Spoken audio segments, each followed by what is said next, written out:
मध्य प्रदेश की राजधानी भोपाल अपनी प्राकृतिक सुंदरता, ऐतिहासिक दौर की विरासत और आधुनिकता के बेहतरीन मेल के लिए जानी जाती है। इसे मुख्य रूप से झीलों के शहर के रूप में भी पहचाना जाता है। शहर का पुराना हिस्सा नवाबी संस्कृति को दर्शाता है, जबकि नया हिस्सा आधुनिक सुनियोजित वास्तुकला से परिपूर्ण है। स्वच्छता सर्वेक्षण में भी भोपाल को देश के सभी राज्यों की राजधानियों में सबसे स्वच्छ होने का खिताब मिल चुका है।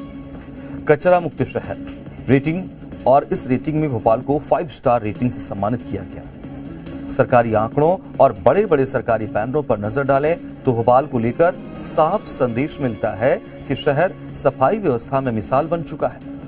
लेकिन वही राजधानी आज गंदगी और कूड़ा कचरा वाली राजधानी की नई पहचान बनाती दिख रही है। भोपाल के लोग कैसे आज गंदगी में रहने को मजबूर हो रहे हैं, हर तरफ फैली गंदगी कैसे लोगों का जीना मुश्किल कर रही है, और इस हालात के लिए कैसे सरकार और प्रशासन सवालों के कटघरे में खड़े नजर आते हैं, जानेंगे।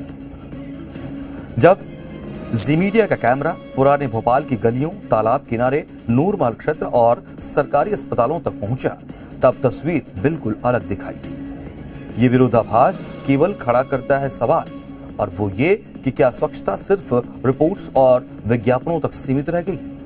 और सबसे बड़ा सवाल, अगर राजधानी का ये हाल है तो बाकी शहरों की स्थिति कैसी होगी? पुराने भोपाल की सड़कों पर फैली गंदगी ये बताती है कि विकास और सफाई का लाभ शहर के हर हिस्से तक समान रूप से तो नहीं पहुंच पा रहा। नया भोपाल, जहां चौड़ी सड़कें, चमकती कॉलोनियां और नियमित सफाई व्यवस्था दिखाई देती है, वहीं पुराने शहर में कूड़े के ढेर, बदबू और लापरवाही आम बात बन चुकी है। ऐसा महसूस होता है मानो नगर निगम की प्राथमिकता सिर्फ वीआईपी और विकसित इलाकों तक ही सीमित हो गई है। ताजुल मस्जिद के पास बने तालाब की तस्वीर देखेंगे।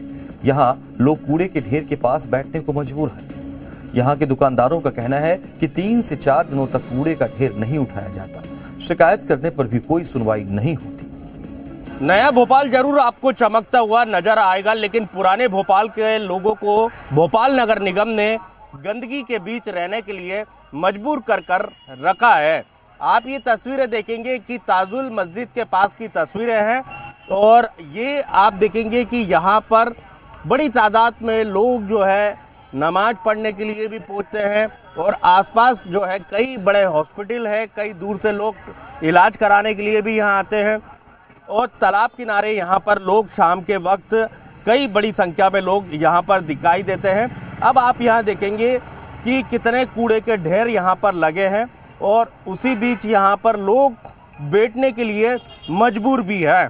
एक तरफ आपको नया भोपाल चमकता हुआ नज़र आएगा, दूसरी ओर हकीकत यह है कि पुराने भोपाल में हर तरफ आपको गंदगी ही गंदगी नज़र आएगी।